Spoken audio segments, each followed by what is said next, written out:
काय हो, तुम्ही कधी बीटमध्ये रवा घालून ही हेल्दी रेसिपी करून पाहिली का हो? नसेल पाहिली तर पहिल्यांदा ही रील सेव्ह करून घ्या आणि लगेचच आपल्या चॅनलला सुद्धा फॉलो करून घ्या.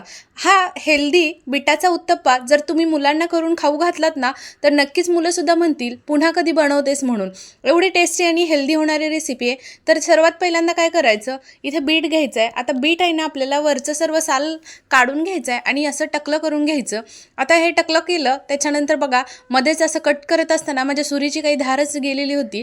मग लगेच धारसुद्धा लावून घेतली. आता हे घरामध्ये असेल ना, तर एक 3 वर्ष झालं बघा मी वापरते आणि खूप छान काम करतं ते. असं बरं पडतं धार लावायला पटकन. असं धार लावून घेतली, कट करून घेतलं, लगेच मिक्सरच्या भांड्यामध्ये बीट घालून घेतलं, उभ्या तुकड्यांमध्ये कट करून घेतलंय पहा. लगेच अर्धा वाटी दही घातलं आणि लगेचच 1 वाटी पाणी घालून छान मिक्सरमधून अगदी जमल तितकं बारीक असं वाटून घ्यायचं. वाटून घेतलेलं सर्व आपल्याला एका भांड्यामध्ये काढून घ्यायचं आहे. पाहू शकता इथे. लगेचच आपल्याला ते साईडला ठेवून द्यायचं आहे आणि चटणी करायला घ्यायची आहे. तर सोबत खाण्यासाठी खमंग चटणीसाठी खोबरं घेतलं, आलं लसूण मिरची आणि डाळवंसुद्धा त्याच्यामध्ये घालून घेतलेलं आहे आणि ओलं खोबरंच वापरलं आहे. लगेच मिक्सरमधून पाणी घालून वाटून घेतलं, तडका केला मस्त. मोहरी, कढीपत्ता आणि हिंग घालून मस्त तडका त्याच्यावरती घालून घेतला. चवीनुसार मीठ घातलं. चटणी आपली तयार झालेली आहे. साईडला चटणी ठेवून द्यायची.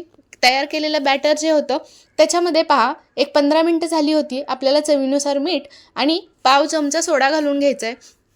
छान फेटून घ्यायचं. आता लहान मुलांना देतोय बरोबर आहे, पण इन्स्टंट करतोय म्हणून सोडा वापरला. जर तुम्हाला वापरायचं नसेल तर 2 तासासाठी तुम्ही बॅटर रेस्टला ठेवू शकतात. सोडा घालून घेतल्यानंतर लगेच पॅनला तेल लावून घ्यायचं आणि लगेचच त्याच्यावरती या पद्धतीनं एक पळीभर इतकं बॅटर घालून घ्यायचं.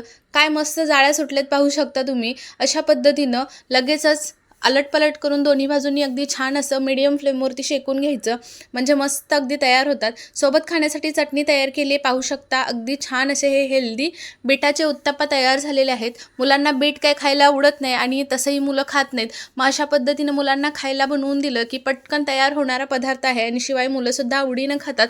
मुलांना कळतसुद्धा नाही की याच्यामध्ये बीट वापरलं आहे. ते अगदी कापसासारखे मऊ लुसलुशीत हे उत्तप्पे तयार होतात. नक्की तुम्ही सुद्धा बनवून पहा आणि अगदी लहानांपासून मोठ्यांपर्यंत प्रौढांनासुद्धा ओठाने खाऊ शकतील एवढी जबरदस्त होणारी ही रेसिपी आहे. शिवाय हेल्दी आहे आणि थंडीमध्ये बीट खरंच आवर्जून खावं. आवडली असेल रेसिपी तर चॅनलला मात्र नक्की फॉलो करा.